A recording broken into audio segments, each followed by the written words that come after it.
Buenos días, chicos. Buenos días a todos.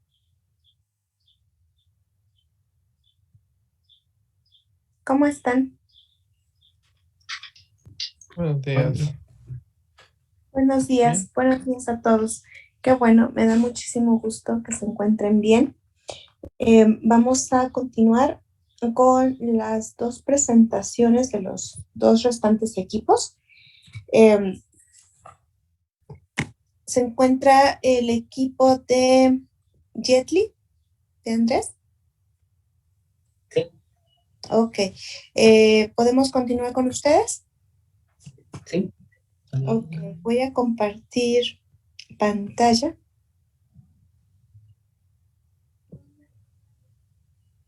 Listo.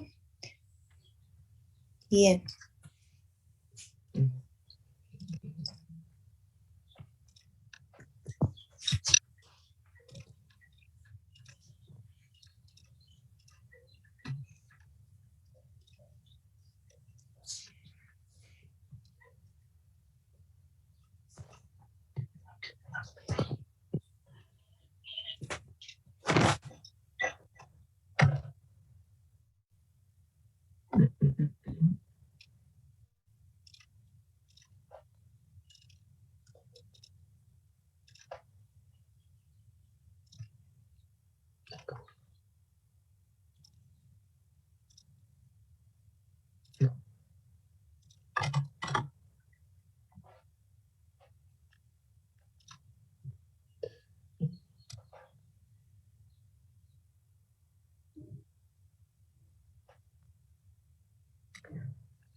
Buenos días, somos el equipo de inversión inmobiliaria. Vamos a presentar este tema. Mis compañeros son Jorge Augusto, Daniel Navarro y yo, y clientes. Vamos a empezar con un poco de contexto.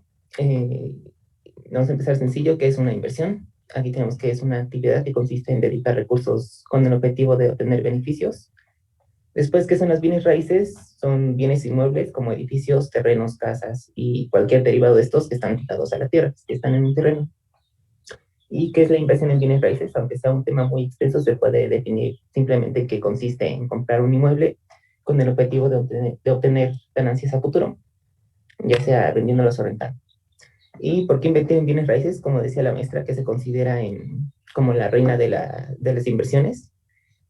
Y es porque, así como cuando inviertes en una empresa, que siempre te vas a invertir como en empresas grandes, porque la única forma de que pierdas toda tu inversión es que la empresa quiebre. Entonces, la única forma de que pierdas toda tu inversión invirtiendo en bienes raíces, por ejemplo, en una casa, es que la casa se queme, la tire un huracán o algo. Y bueno, aquí tenemos que no necesitas ser un experto inmobiliario, la verdad. Ya los procesos son muy fáciles hoy en día. Incluso hay asesores que te ayudan en esto. Son inversiones de bajo riesgo, como decía, que al menos que la casa se te caiga no vas a perder tu inversión. En caso de la renta, recibes ingresos mensuales, que es lo que hace mucha gente, rentar los bienes inmuebles. Los bienes raíces tienden a siempre incrementar su valor. Con el paso del tiempo, las tasas siempre van incrementando. Así, en 10 años, la casa ya puede valer el doble o hasta el triple, y es heredable. ¿Cómo invertir en bienes raíces? Como primer método tenemos que está la preventa, que consiste en encontrar un proyecto en una etapa muy temprana.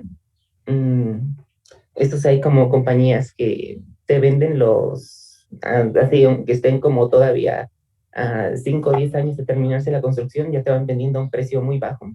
Las casas, por ejemplo, y esto es más que nada para también que ellos consigan financiamiento para seguir construyendo. Luego está la remodelación, que es haciendo investigaciones pertinentes que pueden resultar en una buena inversión. Esto es como comprar casas que incluso pueden no estar en buen estado, casas que por alguna situación han perdido valor, y luego tú te encargas de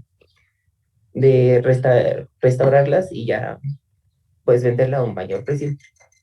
Luego está el arrendamiento, que es lo que más utilizan las personas, que es que mediante un contrato la gente te cede su propiedad y ya tú te encargas de hacer ingresos con esa propiedad. Y bueno, aquí hay muchas cosas que considerar, que es como una inversión muy grande, entonces hay que tomárselo muy en serio. Y primero tienes que ver la zona de ubicación, como más que nada es la seguridad, porque lo que llega a muchas personas a preguntar, así con los vecinos y todo, es cómo está la seguridad, y en cuanto escuchan que no, aquí roban, se van de ahí. Luego las situaciones legales, si está en el registro público, cómo está el papeleo. Luego está el precio de este y otros inmuebles alrededor. Y si es una casa, por ejemplo, si hay escuelas alrededor, si hay farmacias, si hay centros comerciales, que eso incrementa mucho su valor. Y acceso a servicios. Estos son los servicios simples, que son como luz, agua, gas, incluso ya hasta hoy en día es el internet.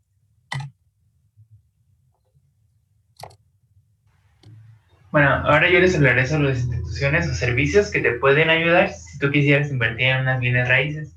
El primero del que les voy a hablar es sobre el crédito de Infonavit. Esa institución te permite que gracias a la antigüedad de tu trabajo y al cumplir con un cierto puntaje puedas solicitar un crédito para comprar una casa, arreglarla o incluso adquirir un terreno. Esta institución puede otorgar un crédito para la compra de una casa siempre y cuando la empresa donde estés te dé de alta en el IMSS, y se puede usar para casas usadas, hipotecadas, remodelarla, construir o pagar tu hipoteca. Sobre los documentos que se van a pedir para el crédito de Infonavit, se van a hablar un poquito más adelante.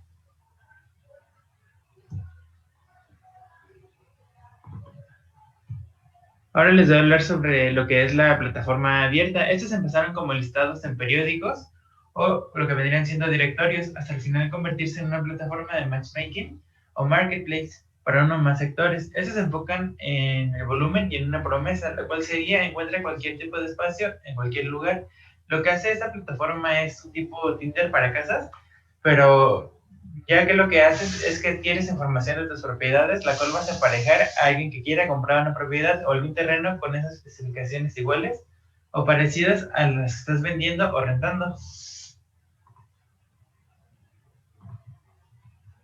La segunda es la plataforma curada o de segmento. Estos son marketplaces para un sector o comportamiento específico donde el cliente final espera cierto nivel de experiencia o características del servicio. Esas plataformas se enfocan en tipo rentas de corto plazo, pero típicamente se expanden a transacciones más lucrativas y estables de más largo plazo, conforme contribuyen marcas globales y estándares de comportamiento para el usuario. Un ejemplo de estos puede ser la aplicación de Airbnb.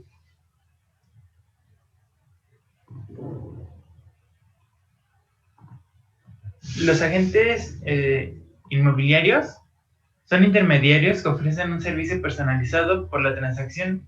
Su mayor valor que tienen esos son agregados, son sus redes de contacto y su información, por lo cual están siendo reemplazados rápidamente por plataformas de software y marcas globales. Aunque es cierto que ya puedes obtener información a través de las otras plataformas, a veces no es suficiente con solo ver datos e imágenes, y aquí es donde entran los agentes inmobiliarios, ya que una de sus funciones es convencerte de que este lugar es el apropiado del que estás buscando.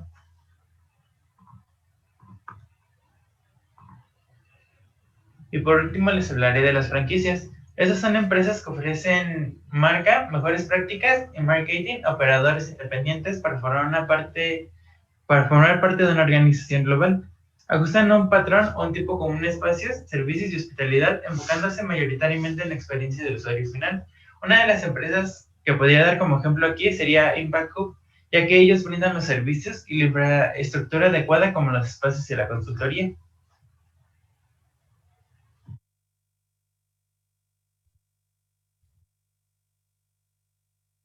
Bueno, ahora les voy a hablar me voy a permitir leerles un poco acerca de de los requerimientos que son necesarios para poder tramitar un crédito en Infonavit.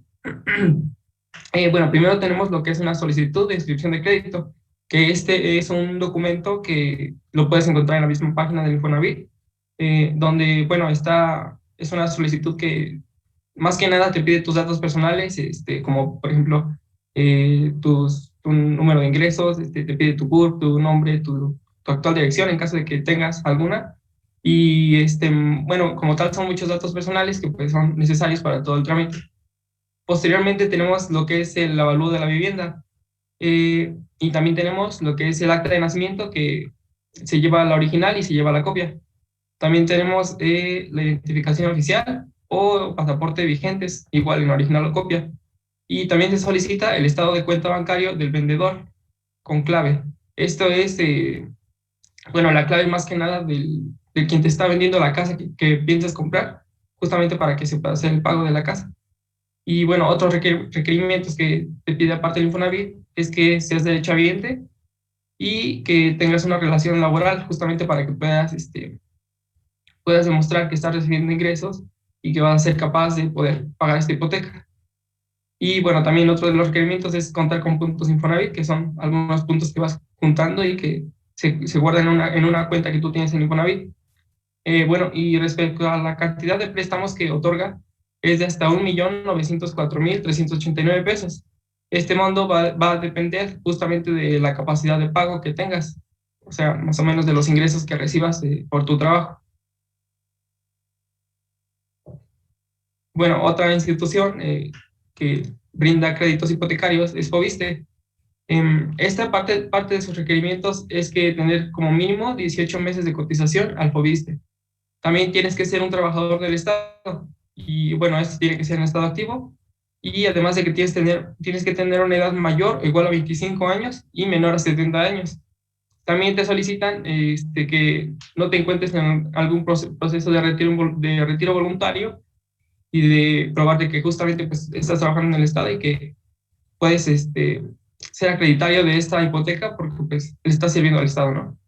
Y bueno, también se te pide como llenar una solicitud de crédito en algunos bancos que ellos te informan acerca, o también a través de las MOFES, que son empresas autorizadas para originar este tipo de crédito hipotecario.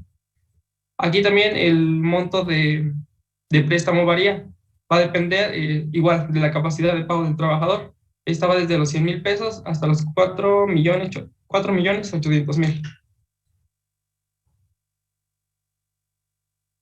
Y bueno, ahora también vamos a ver que hay algunos bancos privados, por así decirlo, que también son capaces de ofrecerte créditos hipotecarios.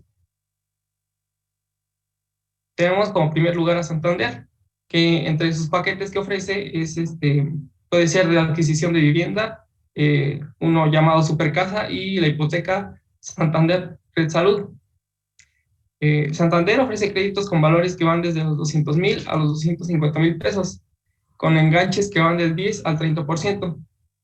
El préstamo que otorga normalmente cubre del 70 al 90% del valor de la vivienda, que bueno, pues es una gran ayuda viéndolo bien. Y sus plazos suelen de ser de 7 a 20 años, y su tasa de interés fija anual es desde el 7,75%. Otra institución que es capaz de darte un crédito hipotecario es BBVA. Estos créditos que los dan cuando piensas comprar una vivienda que tiene un valor de 180,000 hasta 50 millones de pesos.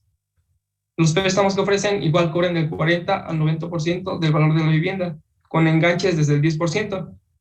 Estos plazos van desde 5 a 20 años y tienen una tasa de interés hipotecario desde el 7,6 al 10,40%.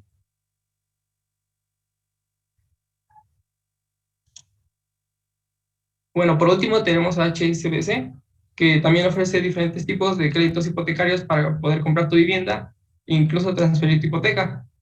El valor mínimo de la vivienda es de 150,000 hasta los 10 millones de pesos. El préstamo cubre del 70 al 95% del valor de la vivienda y el enganche es del 5 al 15% con un plazo de 5 a 20 años. Este tiene una tasa un poco más alta, que es de 9% a 12,5% de interés.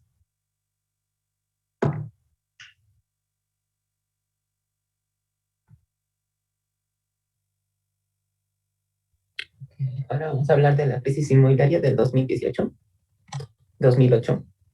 Y bueno, todo empezó con el ataque terrorista del atentado del 11 de septiembre de 2001. Y esto causó una época de incertidumbre. Las empresas y las personas empezaron a ahorrar y bajar sus gastos. Y pues esto no le convenía al sector financiero. Entonces lo que hizo la Reserva Federal para reactivar la economía fue que bajó las tasas de interés. Así en el 2001 era del 6%, por ejemplo, y en el 2004 llegó al 1%. Y pues esto es como una gran oportunidad porque si vieron en Santander, la tasa de interés fija era como de 7 punto y algo por ciento, pues en el 2004 estaba al 1%, así en todos los créditos bancarios. Y esto aumentó la gente que tomaba cada vez más créditos bancarios y esta fue como una gran oportunidad para los créditos de hipotecarios. La gente también empezaba a comprar sus propias casas e incluso también para hacer inversión en bienes raíces las compraba, o sea, compró más de una. Y el banco todavía incentivaba más a que la gente tomara créditos hipotecarios.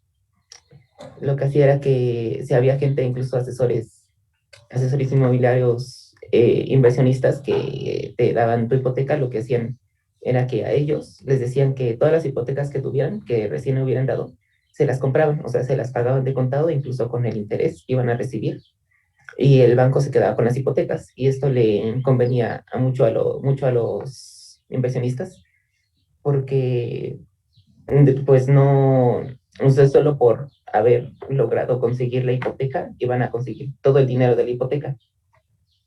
Esto es como muy importante porque pues los inversionistas no se iban a tener que preocupar por nada de la hipoteca. Entonces, cuando llegaban con las personas a darles la hipoteca, no les solicitaban comprobante de ingresos o capacidad de pago, simplemente se las daban así, sin más. Y bueno, los bancos empezaron a dar cuenta de esto y aquí le pidieron ayuda a los de Wall Street, a los genios de Wall Street, como se les dice. Y ellos estuvieron, entre que bancos les vendieron las hipotecas para que ellos se encargaran de ellos, de las hipotecas, los de Wall Street como que ingeniaron una herramienta financiera, le dicen, para vender estas hipotecas, porque nadie iba a comprar estas hipotecas con alta probabilidad de fracaso.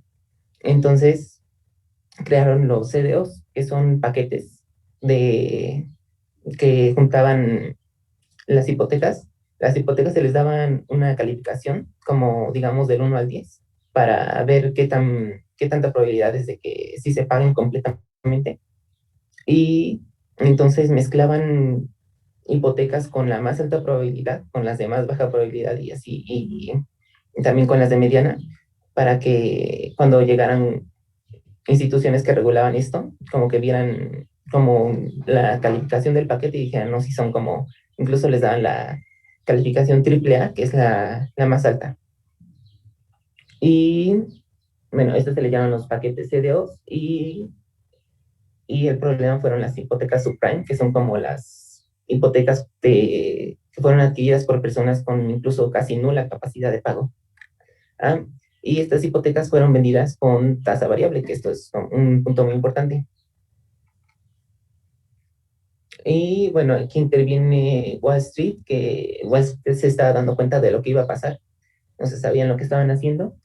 Y así todos empezaron a los CDS, todos empezaron a adquirir CDS con las aseguradoras también. Bueno, es lo que incluso por ley lo tienen que adquirir, que son contratos de incumplimiento.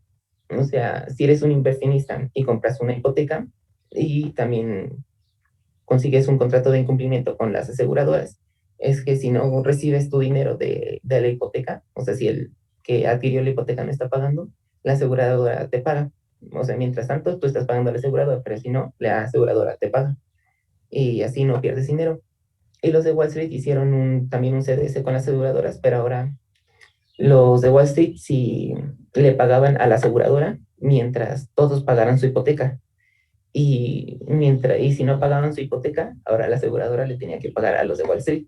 Y las aseguradoras de todo el mundo pensaron que pues todo el mundo hace lo posible por pagar sus hipotecas, entonces vieron esta oportunidad como conseguir más dinero.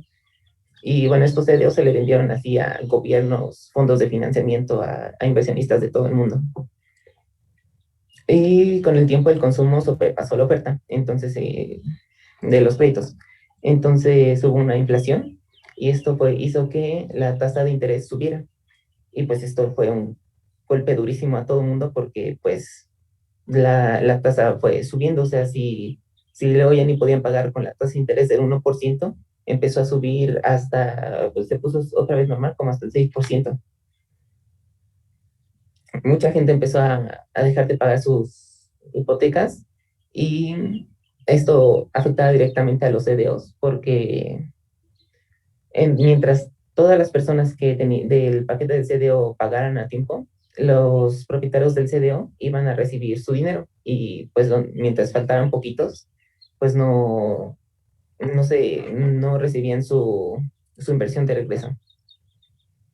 Y esto terminó en muchas personas teniendo sus propiedades embargadas y nadie compraba ya propiedades. Entonces los bancos empezaron a perder dinero porque se habían endeudado principalmente con todo el mundo y empezaron a quebrar varios bancos importantes y pues esto causó pánico.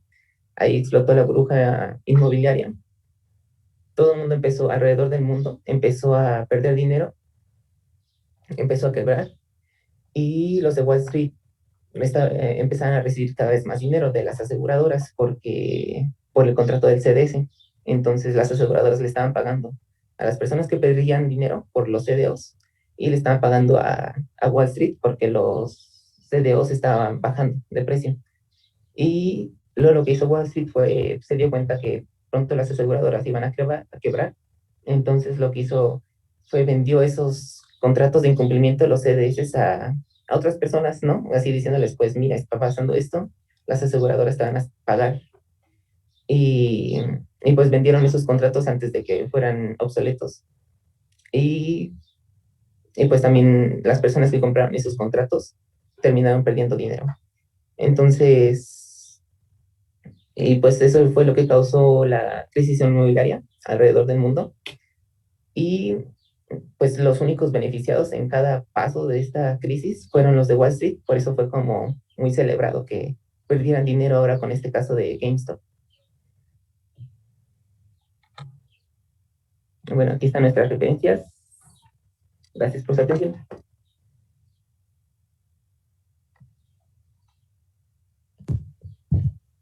Muchas gracias al equipo de Andrés. Muchas gracias. Chicos, me gustó mucho su presentación porque fue bastante, visualmente fue bonita. Este es un tema que siempre como que lo encasillan para gente ya muy grande, ¿no? Siento que fue una aproximación padre a su edad, con una exposición bastante visual, bastante atractiva y que no se le tenga temor a este tipo de inversión o pensar que es para gente ya muy grande. La verdad es que en Europa, principalmente en Europa, se les aconseja mucho a los jóvenes inmediatamente comprar casa. Entre más rápido la compren, mejor. Entre más rápido inviertan en un patrimonio, mejor. Esto lo hacen mucho los jóvenes de Alemania, que casi saliendo de la universidad, empezando a laborar, inmediatamente empiezan a ver posibilidades de compras de casa. Esto es completamente cultural. Aquí las cosas van cambiando, las situaciones van cambiando. Aquí ahorita a nivel, no nada más aquí, sino a nivel mundial, ya no se quieren casar los jóvenes, ya no quieren optar por un patrimonio que se requiera muchísimos años para estarlo pagando. Van cambiando las situaciones de cómo se percibe, ¿no? Cómo la juventud percibe el hacerse de un patrimonio, ¿no? Eso es algo que se... Viola.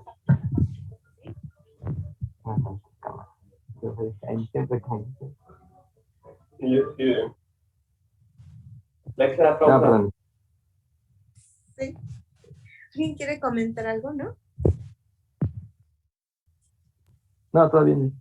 Ok. Bueno, entonces, si hablar de bienes raíces, tenemos que hablar del entorno social económico, cómo está la economía en general y cómo la sociedad se está comportando al hacerse de un patrimonio a qué rango de edad y cuál es exactamente la capacidad de pago de la gente que se quiere de hacer de un patrimonio. Son cosas que se tienen que tomar en cuenta para hacer las políticas económicas y las políticas de vivienda en cualquier gobierno. Las bienes raíces son sin duda la reina de las inversiones porque no pierden y no es complicado hacerse de estas inversiones. Se requiere, como nos dijeron sus compañeros, de ciertos pasos, pero no es complicado. Si me dijeran, ¿sí conviene, maestras? Por supuesto que sí conviene hacerse de bienes raíces, sí. Y entre más pronto lo hagan, mejor. Es algo que ahorita no, ustedes a lo mejor no lo ven, pero que si tienen un bien raíz, en 10, 15 años, a lo mejor uno nunca sabe las vueltas de la vida, pero ese bien lo podrían ustedes tomar para emprender una empresa o podrían tomarlo de base para otro proyecto de vida. Entonces, sí creo que sí convenga mucho tener este tipo de patrimonio y hay muchísimas facilidades tanto en la banca comercial como en las instituciones de gobierno para poder hacerse de algún patrimonio. Entonces, me gustó mucho que le dieran esa frescura al tema visualmente y que lo explicaran sencillamente para que no se le tenga miedo, sino simplemente es cuestión de preguntar, de saber, de si conviene. Hay bastantes factores para escoger un bien inmueble y que ustedes lo puedan tomar si eso se alinea a sus proyectos y metas de vida, ¿no? Me encantó cómo lo fueron explicando, muy sencillo, muy tranquilo, y el análisis de lo que sucedió con el crack inmobiliario, principalmente en Estados Unidos, que después permeó a otros lados. Creo que lo explicaste bastante bien. Me dio a parecer así como un tipo de diagrama de Ishikawa, viendo todos los pros y los contras, me gustó muchísimo. Cómo lo explicaste, creo que lo explicaste bastante bien, bastante ameno y nos quedó bastante claros a todos. Entonces, chicos, me encantó cómo lo explicaron, cómo van tomando tips, cómo lo van conformando y cómo tratan de entender todo este mundo de las finanzas. Nada más por ahí, Jet Li, trata de buscar otra palabra. Yo sé que es bien complicado cuando se explican diagramas de Ishikawa o cosas que tienen mucha continuidad. Entonces, aguas con estar usando siempre la misma frase o la misma palabra para conectar ideas. Traten de buscar alguna otra que se escuche mejor o que se sientan más cómodos. Pero fuera de eso, la verdad es que estuvo bastante bien su presentación. Muchas gracias, chicos. Entonces, lo que vamos a hacer, porque casi se termina la sesión de Zoom, voy a terminar esta sesión y voy a reiniciar otra para el otro equipo, si les parece.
Bueno, chicos, entonces vamos a continuar con el último equipo de William, Daniel y Fernando.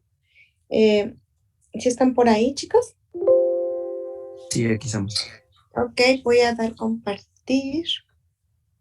Segundo.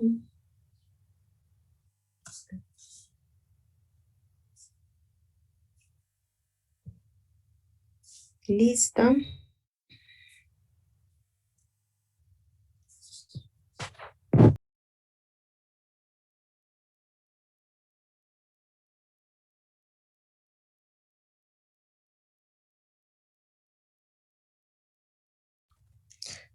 Buenos días, compañeros.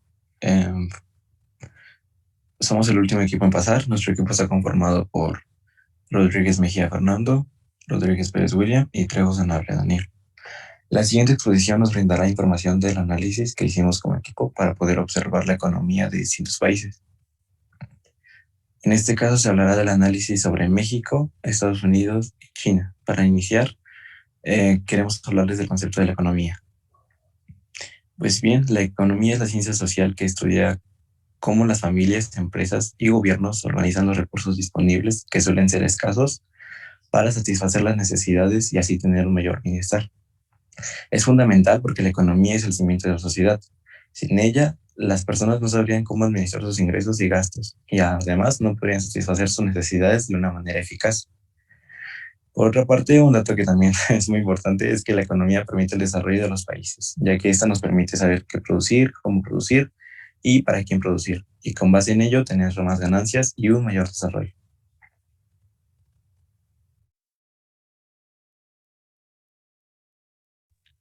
Bueno, también tenemos lo que va a ser la definición de las variables económicas, en donde, bueno, comenzando tenemos que una variable macroeconómica es una variable económica que refleja el comportamiento de un fenómeno macroeconómico. Esto nos lleva a que una variable económica se puede utilizar para analizar una parte del entorno económico. Así, si queremos saber cómo está evolucionando la interacción económica de bienes en un país, ya sea, bueno, ya sea de manera exterior, hablando ya en entorno de otros países, podríamos analizar la balanza comercial. La idea fundamental de una variable macroeconómica es reflejar, a esto es lo que me refería de que se debe reflejar lo que un país produce a comparación de otros países y normalmente de forma numérica parte de la realidad económica agregada. Bueno, su estudio es fundamental para saber en qué parte del ciclo económico estamos o para entender qué políticas económicas podrían ser más efectivas dentro de ya sea el mismo país o dentro ya comparando con otros países.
Ahora nos queremos enfocar en el desempleo en México. Bueno, la tasa de desempleo en México registró un descenso en diciembre. Eso a pesar del cierre de actividades en entidades como la Ciudad de México y el Estado de México, debido al incremento en el número de contagios y muertes por COVID-19. Al analizar esto, nos sorprende ver que la cifra disminuyó pese a las problemáticas del COVID. Aunque si bien muchas personas perdieron su empleo debido a la pandemia, las empresas en su mayoría decidieron mantener a las personas con sus empleos y esto les asegura un futuro aún. La pobreza en México es un tema que nos sigue afectando como país. Es algo que llevamos arrastrando desde tiempo atrás y esperamos que en un futuro las cifras sigan en descenso. Pero como podrán ver en la anterior diapositiva, pues todavía existen muchas causas que provocan que México todavía tenga una tasa de desempleo algo alta a comparación de otros países.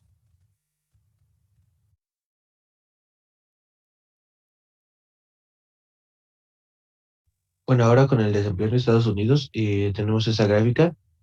Bueno, en pocas palabras, nos puede hablar de la manera en que, en que ha sido desempleada la gente. En este caso se compara lo que vienen siendo hombres y mujeres y la tasa total de desempleos. Pues esto nos abarca desde mayo de 2020 hasta abril del 2021. Como se podría ver, igual son en épocas de pandemia, por lo cual justamente cuando la pandemia iba iniciando es cuando la tasa de desempleo en Estados Unidos era mayor a comparación de en este momento en donde, bueno, al menos en Estados Unidos, la pandemia ya está, digamos, un poco más controlada gracias a a las vacunas.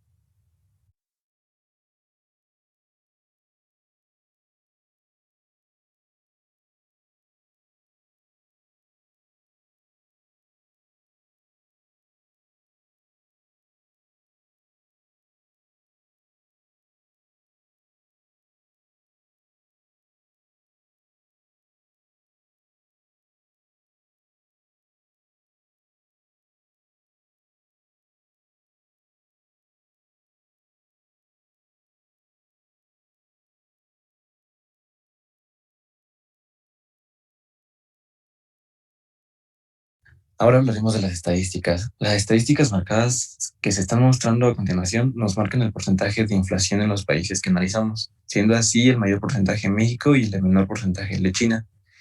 De acuerdo con el reporte de Banco Base, el alza de la inflación se explica por presiones inflacionarias mayores a lo esperado en el componente subyacente, es decir, los precios de bienes y servicios, así como por presiones menores a lo esperado en el componente no subyacente, el cual se integra por alimentos sin procesar, energéticos y tarifas autorizadas por el gobierno. En cuanto a las poblaciones, vemos que en primer lugar se lo lleva a Estados Unidos. Y bueno, analizamos que Estados Unidos ya es el que tiene mayor población, y esto debido al cambio de población a nivel nacional que proviene del aumento natural. Esto quiere decir que es la diferencia entre nacimientos y defunciones. Y la migración internacional, que es el movimiento de personas dentro y fuera de los Estados Unidos. Desde 2010, el aumento natural ha sido la mayor fuente de crecimiento demográfico para Estados Unidos, pero en 2019 cayó a 957,000, marcando la primera vez en al menos 4 décadas que descendió por debajo de 1 millón y continuando la tendencia a menos nacimientos y más muertes.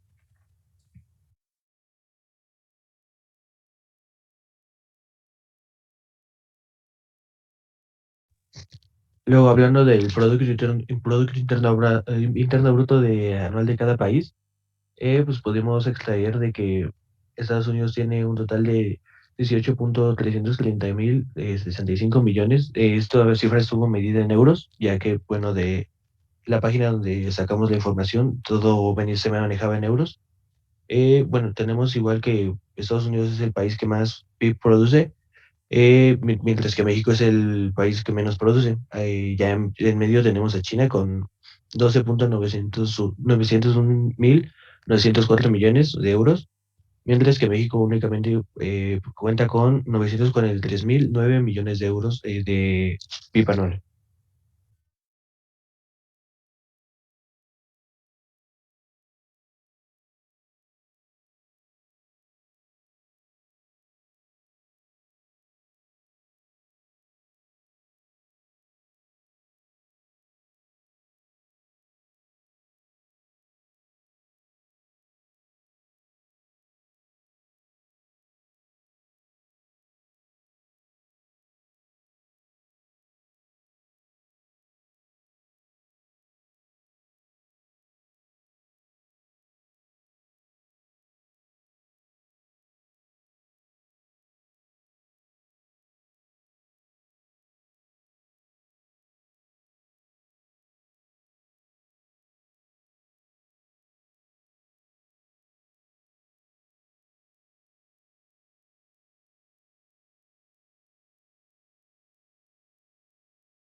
Ahora me permitiré leerles la definición de libre mercado. El libre mercado se define como aquel mercado donde los precios se establecerán por intercambio entre los demandantes y los ofertantes, sin que intervenga ningún factor externo. La principal ventaja es que se considera el mejor mecanismo para conseguir la eficiente distribución de los recursos en una economía, siempre bajo el marco de la competencia perfecta. Además de esto, permite evitar la intervención gubernamental, evitando errores y mala información. En la actualidad, en el año 2021 en el que estamos, se ha visto un fuerte crecimiento al libre mercado, más que otros años y esto debido al COVID-19, que fue una gran ventaja para aquellos que no podían salir de sus casas, y el libre mercado aprovechó eso y aumentó mucho sus ventas en los últimos meses.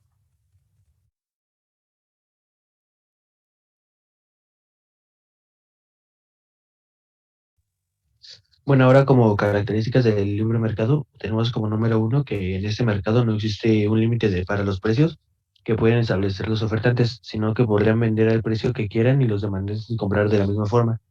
Esta prácticamente referencia que, digamos, en los productos que se ofrecen dentro del libre mercado, pues no tienen un precio fijo, no se puede establecer, digamos, que ciertos productos costarán de una manera, ya que prácticamente los que ponen la oferta, el precio sería la oferta y demanda que existe en el libre mercado.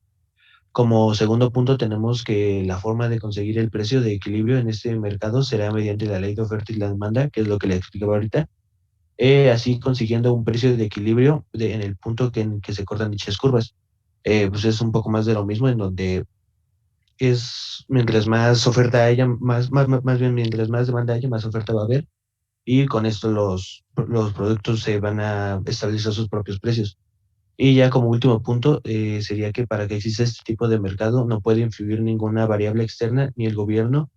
Los productores escogerán libremente los factores de producción, al igual que los consumidores que demandarán la cantidad que deseen. Esto hace referencia a que, pues el mismo nombre del libre mercado se hace referencia a que no debe haber, digamos, por así decirlo, manos exteriores que intervengan en él, ya sea del gobierno o de alguna otra organización, ya sea incluso independiente. Este concepto, sin embargo, a veces puede ser un poco contradictorio y un poco malo incluso para el mercado, ya que eso a veces implica la creación de grandes monopolios y así. Sin embargo, pues es lo que el libre mercado ofrece.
Ahora hablaremos del libre mercado en Estados Unidos.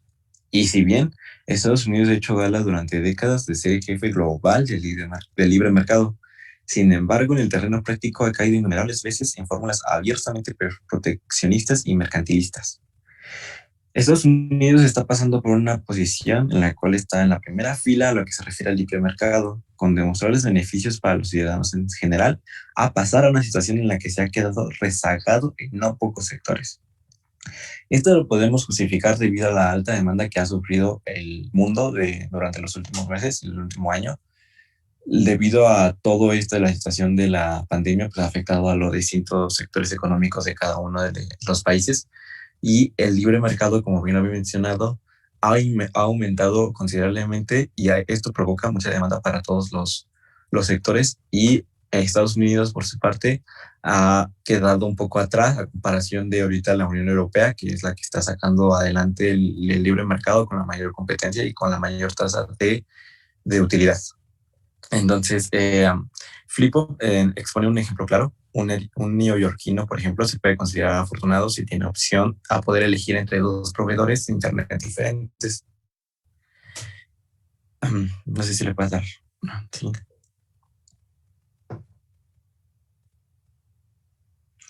Y es esto por el cual las grandes tecnologías eliminan a su competencia de raíz, puesto que en cuanto surge una pequeña compañía distribuidora que amenaza con un producto innovador que puede acabar haciéndole sombra, la toman y la compran directamente haciéndolos ricos a sus anteriores dueños, y es una forma de impedir la libre competencia como otra cualquiera. Y es que siempre lo hemos dicho que debe ser vigilada con mucho más celo por parte de las autoridades competentes. Flippo ataca mucho la práctica que se está haciendo ahorita en Estados Unidos, y él expone que los más ricos se ponen más ricos y no permite que la exportación a los demás ciudadanos que quieren comprar o adquirir nuevos servicios tengan la oportunidad de hacerlo. Y es por eso que ponen el ejemplo de los neoyorquinos, ya que no cuentan con una variedad de opciones en las cuales ellos puedan invertir o comprar o gastar su dinero o adquirir un servicio.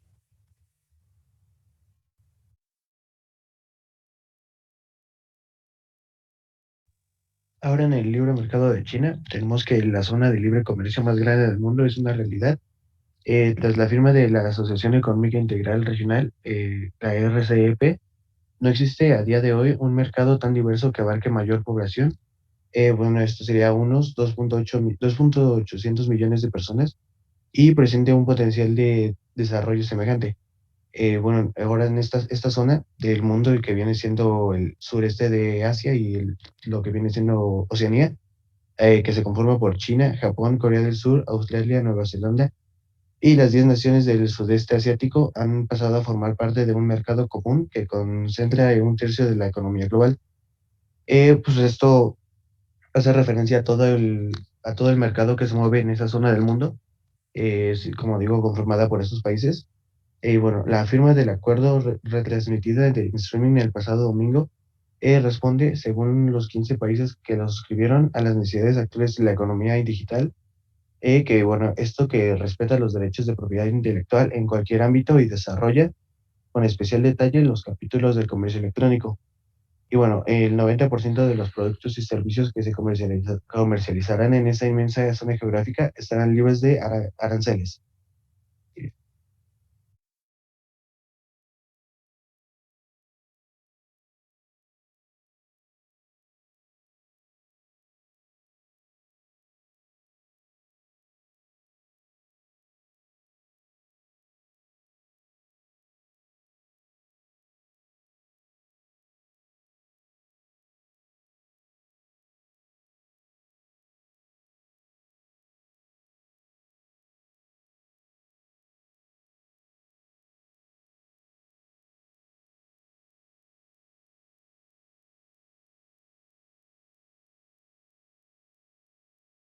Ahora pasamos a una parte triste.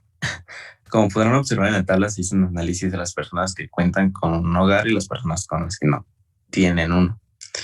Vemos que en Estados Unidos y China han podido mantenerse unas cifras normales en las cuales pues hay más personas con hogar que sin hogar.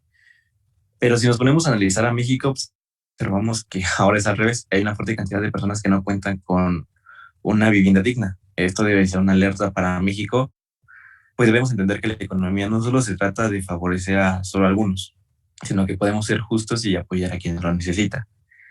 Las personas con hogar que se observan en México que no son tan altas como las que no tienen hogar, pues esto corresponde a las personas que tienen un hogar propio, excluyendo a las que todavía tienen, que viven en situaciones de vivienda no muy favorables, y que también corresponden a otra gran cantidad de población en México.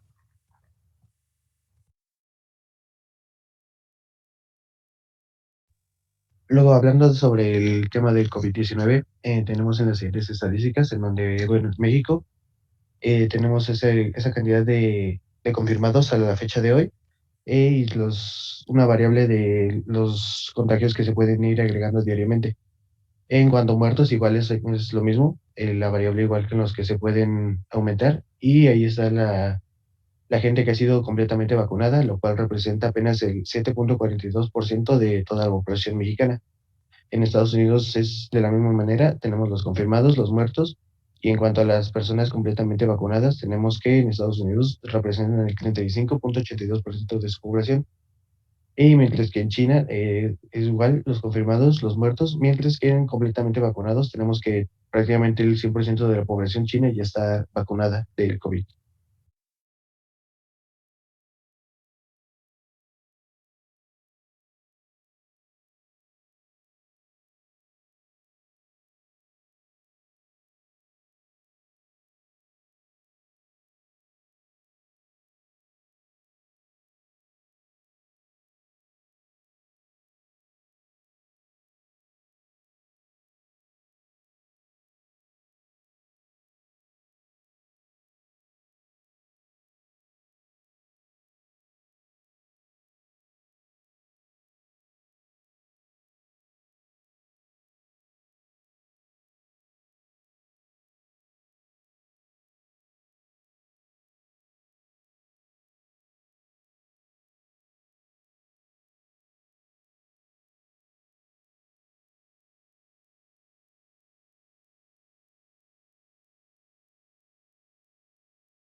Ahora viene la pobreza en Estados Unidos. Se estima que la pandemia de COVID-19 empujará a entre 88 millones y 115 millones de personas a la pobreza extrema este año, mientras que la cifra total llegará a los 150 millones para el 2021. Según la gravedad de la contradicción económica, la pobreza extrema, definida como la situación de quienes viven con un menos de 1,90 dólares al día, probablemente afecte a entre 9,1% y un 9,4% de la población mundial en 2020. Entre las causas de la pobreza, bueno, la mayor causa que se destaca para la pobreza en Estados Unidos es la desigualdad que se está viviendo ahorita ahí. El deterioro del mercado laboral de Estados Unidos para los trabajadores de menores salarios, que son cerca del 40% del total, han sufrido pérdidas en sus ingresos reales en las últimas décadas. Y estoy hablando de décadas. Esto es atribuido también a diversos factores que se están viviendo, como la desindustrialización y el debilitamiento de los sindicatos, hasta las transformaciones tecnológicas que se están viviendo. Un mayor crecimiento de la pobreza a las transformaciones tecnológicas que se están viviendo es que conforme más avancen las empresas con innovar el sector productivo en tecnología, menos manos de obra van a necesitar, lo cual equivaldrá a más desempleo, a más pobreza, y eso que los trabajadores en fábricas a veces no son tan bien pagados. Así, la desigualdad de ingresos y riqueza en Estados Unidos pues aumenta y es mayor, ya que en casi cualquier país desarrollado que se está, que es, que se, que ahorita está en análisis, ¿no? Y, y ya.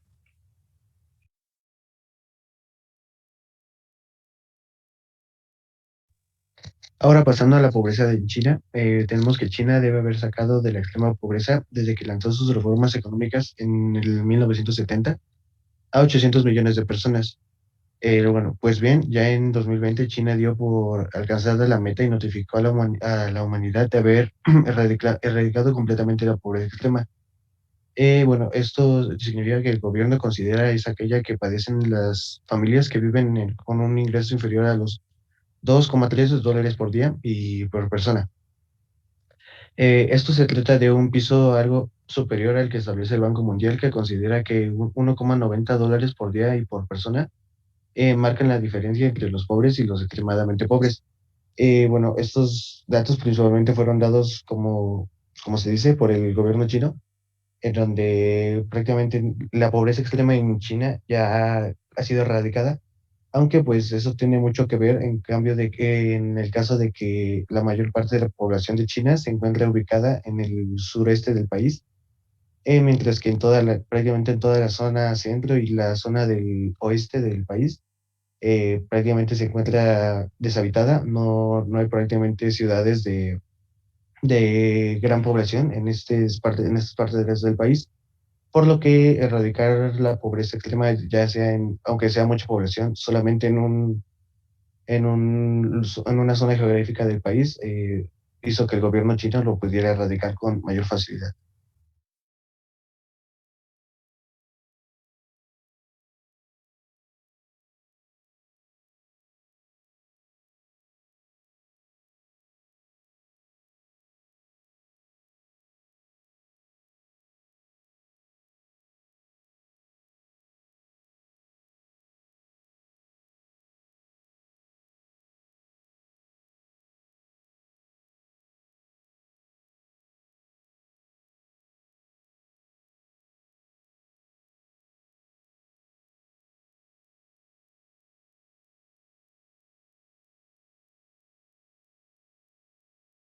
Nada, y ahora sí pasamos a nuestras conclusiones.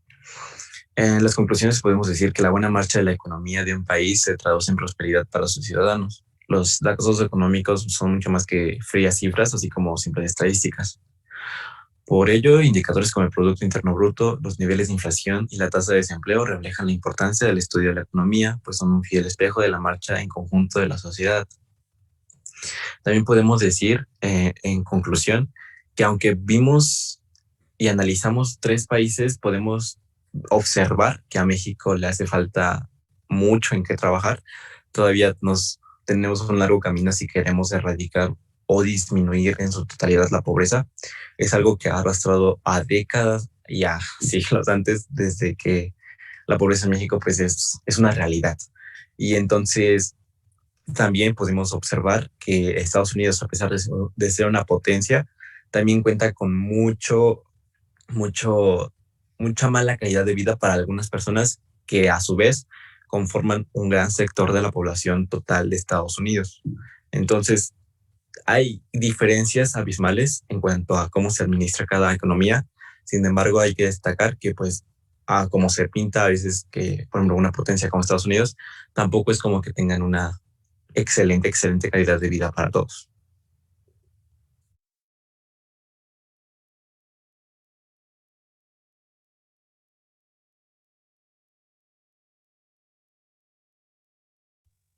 Igual, bueno, tenemos que las decisiones que toma un gobierno tienen importantísimas consecuencias sobre las economías domésticas y sobre las empresas. Bueno, esto, aplicar medidas económicas equivocadas puede suponer un cataclismo económico para el país. Esto sería como ocurrió en Estados Unidos en el crack del 99. Por el contrario, si se llevan a cabo iniciativas económicas sensatas, pueden suponer un verdadero impulso para la economía, lo que contribuiría a mejorar el bienestar de la población. Aquí igual hacemos un poco referencia en el mismo caso de México, en donde, bueno, tenemos a Estados Unidos, que es, digamos, el estandarte del capitalismo, mientras que a China, que es, digamos, el otro estandarte que vendría siendo el comunismo, lo cual esos dos, que son capitalismo y comunismo, se pueden considerar de alguna manera como polos opuestos. Sin embargo, a ambos países, de alguna u otra manera, les está yendo, están siendo potencias, y mientras que México se está quedando rezagado, esto obviamente ya tiene otros factores que lo provocan, ya sea la corrupción, la inseguridad o la alta burocracia que existe en el país, lo cual ha implicado que no se puede progresar de esta manera, y es por eso que se necesitan nuevas iniciativas económicas.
Ok, chicos, muchas gracias.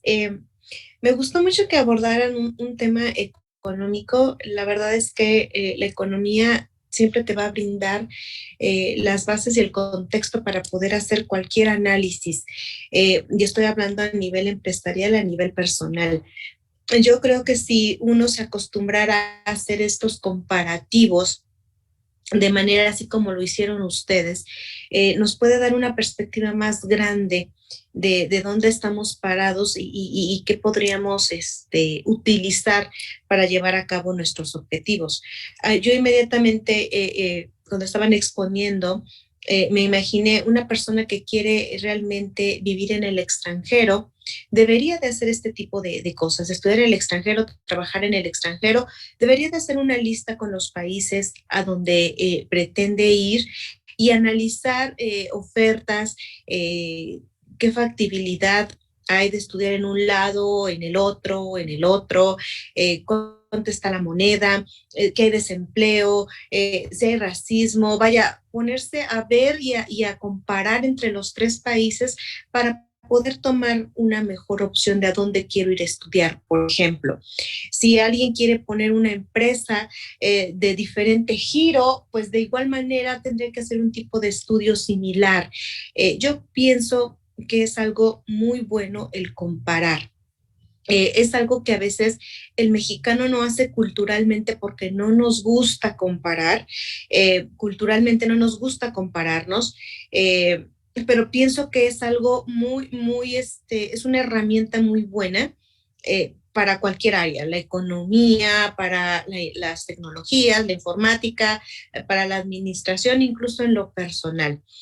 Hay que saber comparar y saber dónde está uno parado para entonces sí poder empezar a hacer juicios de valor, ¿no? Porque a veces lo que el mexicano hace es que por una referencia ya lo opina, pero no hace un poquito de investigación y dice, mira, o sea, China, por ejemplo, lo etiquetamos de lo peor, pero al estar viendo sus cifras, al estar viendo sus cosas, tiene cierto éxito. Sus políticas que... Por otro lado, completamente extremo, tenemos Estados Unidos, que también a veces decimos que todo es feliz y todo es color de rosa en Estados Unidos, que todo el mundo quiere ir a Estados Unidos, pero la verdad es que también tiene muchos problemas suyos, porque el mismo capitalismo y el misma avaricia hace que existan este tipo de burbujas y que también sufran, ¿no? Económicamente.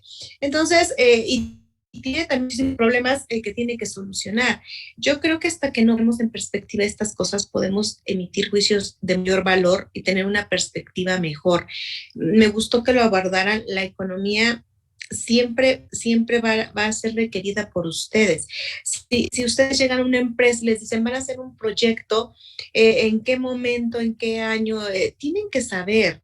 Tu maquinaria viene de China, pues tienes que saber cómo está China, cuál es su sistema legal para importar, exportar, qué facilidades hay, qué expensiones hay. O sea, no podemos estar al margen de nada, tenemos que tener esa capacidad de análisis, cómo están los países o las empresas con las que vamos a hacer, ¿ok? Entonces, me fascinó mucho las conclusiones, de hecho, fueron las que me fascinaron más, me concluyeron, eran algunas cosas que yo iba a concluir y ustedes las concluyeron bastante bien.